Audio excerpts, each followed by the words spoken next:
Salut à toi, aujourd'hui on va parler d'un sujet aussi très important. Euh, comment s'organiser, comment organiser notre journée pour maximiser la motivation. Ça veut dire comment faire plus. On a tous ces journées où on se sent super motivé, oui, et des autres où on a vraiment du mal à avancer. Mais la bonne nouvelle, c'est que l'organisation peut vraiment faire la différence. Alors, comment est-ce qu'on peut planifier la journée et pour rester motivé et productif? On va voir tout ça. Pourquoi déjà l'organisation, par exemple, est si importante? Alors, premièrement, améliorer la productivité. Une bonne organisation permet de mieux gérer ton temps et de faire plus de choses en moins de temps. Tu sais exactement ce que tu dois faire, par exemple, quand tu dois le faire, et ça te rend vraiment plus efficace. La deuxième, c'est réduire le stress. Ça veut dire, quand tu as un plan clair, par exemple, pour ta journée, tu te sens moins stressé. Tu n'as pas à te demander constamment, par exemple, ce que tu dois faire ensuite, et parce que c'est déjà planifié, tu as moins de stress.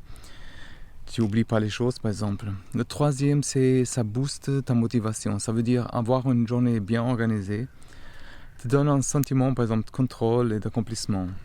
Et chaque tâche accomplie te motive, par exemple, à continuer et à faire plus.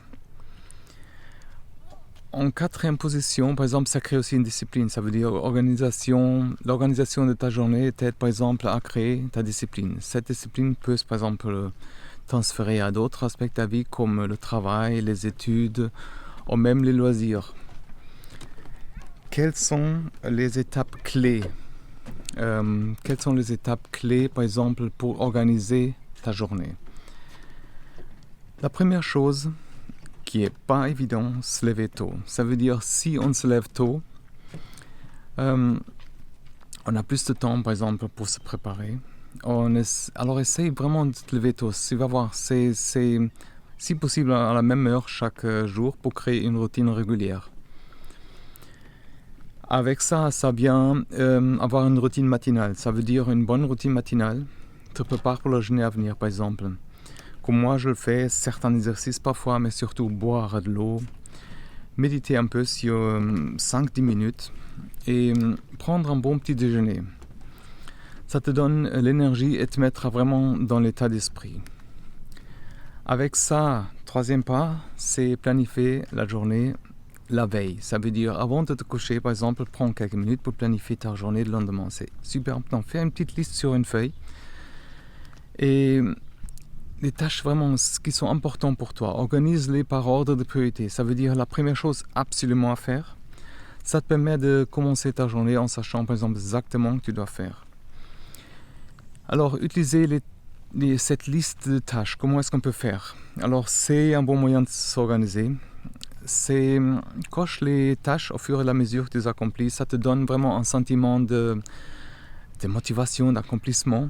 Et ça te donne vraiment cette boost pour continuer. La cinquième partie, c'est prioriser les tâches importantes. Ça veut dire, dans toutes ces tâches, les plus importantes sont les premières que tu dois faire. Ça veut dire, ça te permet de t'assurer que les choses sont faites, même si tu n'as plus le temps de faire les autres, c'est pas grave. Ça veut dire, tu as déjà fait le plus important. Pendant la journée, tu peux utiliser la technique Pomodoro, ça veut dire ces méthodes qui consistent avec une gestion de temps, par exemple, où tu, par exemple, travailles à faire quelque chose pendant 25 minutes et après tu prends une petite pause de 5 minutes. Après, par exemple, 4 fois ça, prends une pause plus longue. Ça veut dire après une heure, par exemple, 1h30 déjà, prends une pause longue de 15 à 30 minutes. Ça t'aide à rester concentré, éviter tu t'épuises. Le septième, c'est prendre une pause régulière. On oublie parfois, mais les pauses régulières sont essentielles pour maintenir ta motivation et ta productivité. Elles te permettent de te reposer, de recharger la batterie par exemple. Profite ces pauses pour te lever, t'étirer, boire de l'eau ou faire une courte promenade. Crois-moi, ça fait des miracles. Et surtout, évite les distractions. Essaye d'éviter vraiment les distractions. Mets ton téléphone en mode silencieux, par exemple, ferme les onglets sur les réseaux, ton ordinateur et trouve un endroit calme pour travailler.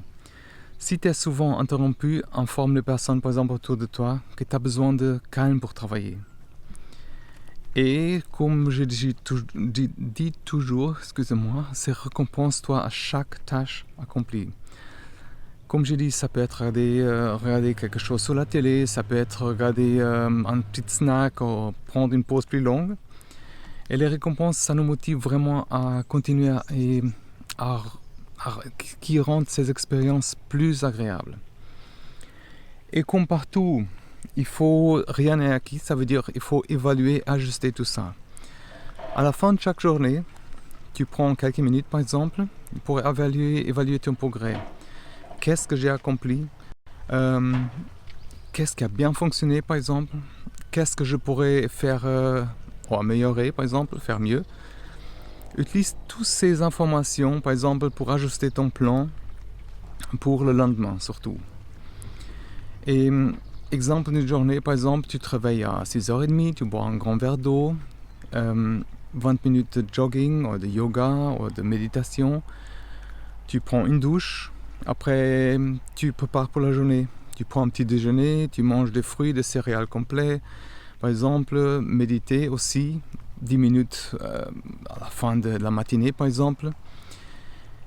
Et alors ça c'est un exemple par exemple. Après, par exemple, qu'est-ce qu'on peut voir encore? Travailler, par exemple, oui, dans le travail aussi, tu prends, par exemple, aussi des petites pauses, si possible. Participe à des réunions avec tes collègues, des trucs comme ça. Et les petites pauses, ça nous fait du bien, ça nous fait réfléchir à tout ce qu'on a accompli déjà. Et qu'est-ce qu'on peut dire de plus? Par exemple, comment maintenir la motivation tout au long de la journée? Tu peux par exemple visualiser tes objectifs, ça veut dire visualise régulièrement tes objectifs. Imagine comment ta vie sera une fois que tu auras atteint tes buts. Et cette visualisation, ça te donne vraiment l'énergie nécessaire pour continuer. Après, tu dois te rappeler pourquoi tu as commencé déjà. C'est important de te rappeler pourquoi tu as commencé, note tes raisons et par exemple tu peux les lire quand tu te sens démotivé. Ça t'aide à trouver la motivation de nouveau. Tu peux aussi partager tes progrès, ça c'est important. Parle à tes amis ou à ta famille. Leur soutien peut te donner cette boost de motivation. Alors si tu partages ces réussites, ça rend tout aussi plus gratifiant. Et comme je dis toujours, si tu as la possibilité, trouve un partenaire de motivation, quelqu'un avec qui partager tes objectifs. Et vous pouvez vous appuyer, encourager mutuellement et vous restez sur la bonne voie ensemble. Et comme j'ai dit, toujours évaluer aussi. Et quels sont les obstacles que tu peux rencontrer, par exemple? Les distractions déjà, ça peut nous facilement détourner les objectifs. Pour les éviter, par exemple, créer un environnement propice à la concentration. Désactive la notification sur ton téléphone, ferme les onglets, informe tes personnes autour de toi que tu ne dois pas être dérangé. Le deuxième, c'est un manque de motivation. Alors c'est normal, par exemple, de manquer de motivation parfois. Pour te motiver, rappelle-toi pourquoi tu as commencé et visualise tes objectifs. Parle à ton partenaire, par exemple, de motivation. On regarde des vidéos inspirantes, par exemple. Les autres choses qui peuvent nous distraire, c'est les interruptions. Ça veut dire les interruptions, ça peut perturber notre flux de travail ou de projet. Ça veut dire, c'est quelqu'un te dérange pendant que tu travailles, note pourquoi et dis-lui de revenir pendant ta pause, par exemple. Si possible, travaille dans un endroit calme où tu ne seras pas dérangé. Le quatrième, par exemple, c'est un manque de temps. Comme je disais avant, si tu as l'impression de manquer de temps, essaye de mieux organiser ta journée. Priorise les tâches qui sont plus importantes, élimine ceux qui sont moins importants. Ça veut dire, utilise vraiment une certaine technique de gestion. Attention à l'épuisement. c'est important de ne pas se surcharger et prendre tes pauses régulières pour avoir suffisamment de temps pour te reposer. En conclusion, on a vu à peu près tous les clés pour organiser notre journée et maximiser la motivation. Alors une bonne organisation peut vraiment faire une énorme différence dans ta vie quotidienne. Rappelle-toi que c'est important. L'important, c'est commencer avec des petits pas et vraiment d'être patient, de rester constant surtout. Avec le temps, ces nouvelles habitudes, tu vas voir, ça vient naturel et tu vas voir des résultats que tu n'as jamais entendus. Alors si tu es prêt à organiser ta journée, je te conseille de mettre en place par exemple ces conseils, par exemple dès aujourd'hui, le soir ou demain, et pour rester sur la bonne voie. Redis-moi dans les commentaires qu'est-ce que tu as pensé de ce conseil. Tu peux t'engager aussi avec la newsletter. Une fois par semaine, je t'envoie une newsletter avec des conseils, avec des ressources aussi, et aussi des ressources parfois pour gagner un peu d'argent. C'est intéressant. Mais surtout, je te souhaite vraiment courage. Partage aussi si jamais cette chaîne et ces épisodes avec une personne à qui ça peut aider, et tu peux aussi souscrire, comme ça tu perds jamais une nouveauté. J'ai vraiment des bons projets à l'avenir, des projets pour aider les gens, des projets pour avancer dans la vie, pour gagner de l'argent, et c'est vraiment des trucs prouvés, c'est pas des schémas bizarres, hein. C'est vraiment des trucs traditionnels, ok? Alors je te souhaite encore une fois courage et à la prochaine. Bye bye.